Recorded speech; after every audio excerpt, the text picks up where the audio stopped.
Hey everybody, I'm going to start with this photograph. I guess you're seeing it behind me on the screen, but I got this from Mike Moes from the Moes Marine. It's Tom Moes' son, down on the river. I've seen this photograph before, not as big as this, but I've seen it before in the Great Lakes Historical Society's magazine that they put out years ago. I don't know who took the photo. Maybe Tom Moes knows. But in any case, I do know what it is, and this is Big Ed Lampe's sand sucker being, I think, what he was doing in this photograph, and it's down at the Moes, where Moes Marine is today. He was renovating it, making it bigger. He needed more room. He was taking it out in the lake and sucking up sand. I assume they were using the sand for concrete, bringing it back to Vermilion or Lorraine, wherever they were going with it. Well, in any case, and it looks like they're unloading here. It may be unloading sand right up in this box up here, this great big box. But the question that was coming up here is the building in the background, this one back here.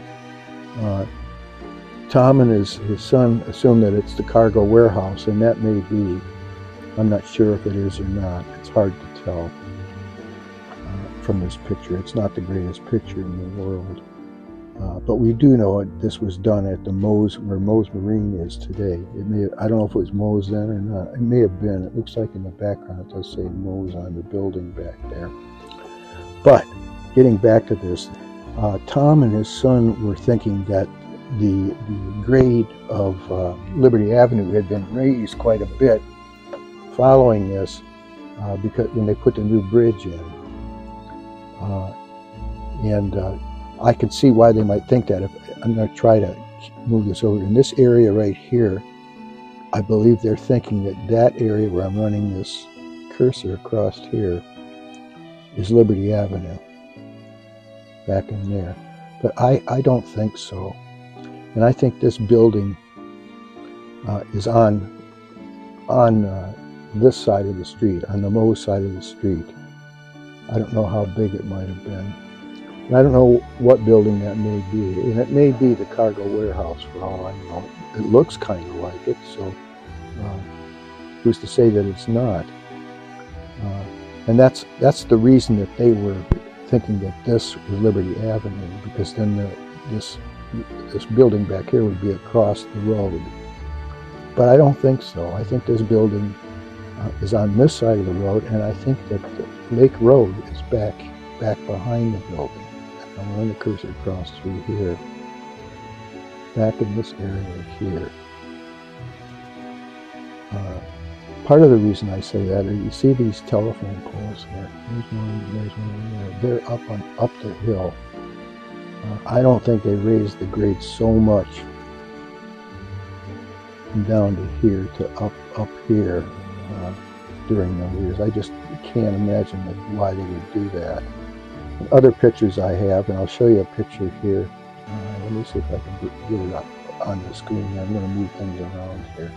Here's a photograph. Okay, there's the photo I'm talking about, this one here.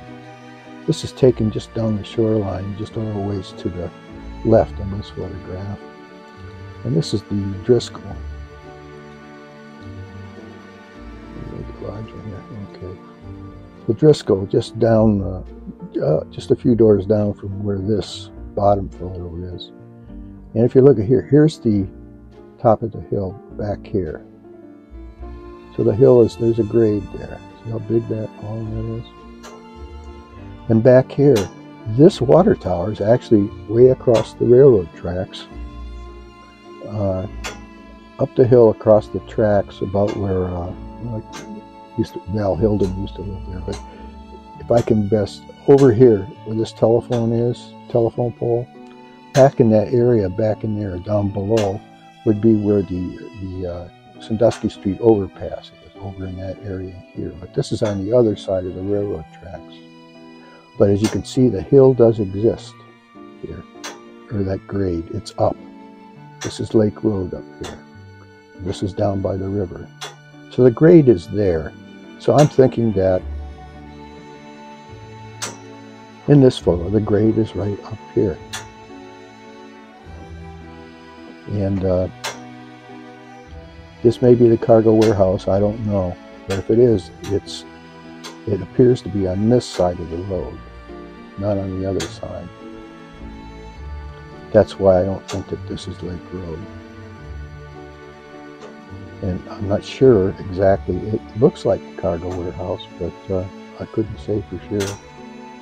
And I think this is Big Ed Lampe. This guy up here is Big Ed Lampe standing on his sand sucker.